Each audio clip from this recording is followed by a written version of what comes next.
Samajwadi party में इकरा हसन का राजनीतिक कद तेजी से बढ़ता दिखाई दे रहा है। मुस्लिम मुद्दों पर बेबाक बयान, पीड़ितों की आवाज उठाने वाली छवि और हर विवाद में अखिलेश यादव का खुला समर्थन उन्हें सपा की नई आक्रामक मुस्लिम फेस के तौर पर स्थापित कर रहा है। क्या आजम खान के कमजोर पड़ने के बाद सपा में जो नेतृत्व का खालीपन बना, क्या इकरा हसन उसी जगह को भरने की तैयारी में है?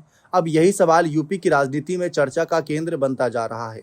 हालांकि आजम और इकरा के लीडरशिप में अलग अलग है, इसके बावजूद अगर सपा के लिए इकरा उस स्थान को भर पाने में सफल हुई तो सपा की राजनीति को नई धार मिलेगी। आजम खान के कमजोर पड़ने के बाद पार्टी में वैक्यूम साफ नजर आता है। इस बीच इकरा हसन का नाम तेजी से आया। अब देखिए, इकरा हसन पिछले कुछ दिनों से काफ़ी सुर्खियों में है, चाहे नमाज पढ़ने को लेकर मुद्दा हो या फिर इसके अलावा योगी सरकार द्वारा अवैध बूचड़खानों, गाय कटान और सड़कों पर नमाज, सिलेक्टिव कार्रवाई, ऐसे तमाम सारे मुद्दों पर उन्होंने अपनी मुखरता से बात रखी। यहाँ तक कि इन कई मामलों में तो जब वे कूदी तो कुछ एक मामले में उन पर एफआईआर दर्ज होने की भी खबर सामने आई।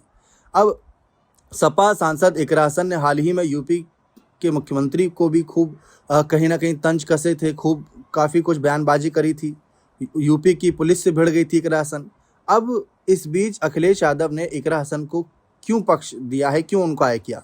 देखिए, अखिलेश यादव ने इकरा हसन के बयान पर पैदा हुए विवाद के दौरान उन्हें सीधे तौर पर गलत नहीं ठहराया हाल फिलहाल में जो भी राजनीति, लेकिन हाँ, बचाव भी उतना नहीं दिखा और पक्ष भी उतना नहीं दिखा।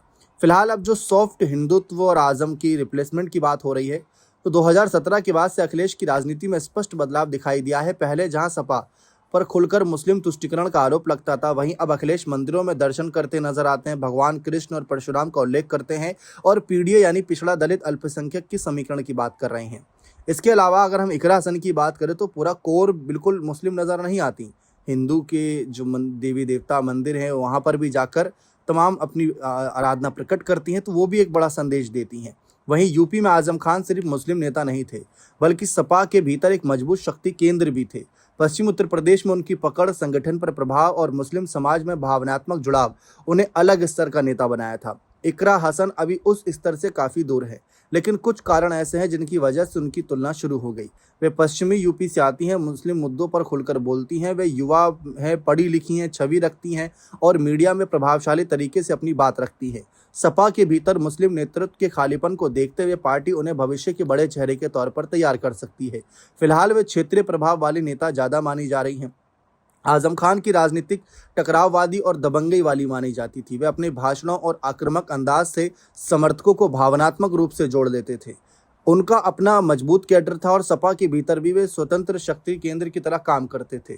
दूसरी ओर इकरा हसन की छवि नई पीढ़ी के नेता की है।